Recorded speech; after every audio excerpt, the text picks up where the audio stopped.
Today I'm going to show you how to remove fake PNG background in Photoshop. The first step is click on the adjustment layer icon, and add solid color.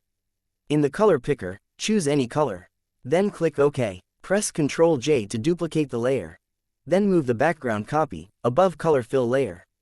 Go to Image, Adjustments, and choose Replace Color. Take a sample from gray area.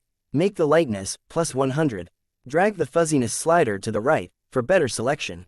Then click OK. Go to Select, and Color Range. Open the select list and choose the sampled colors. Take a sample from white area. Drag the fuzziness slider to the right, for better selection. Once you're satisfied, check the invert.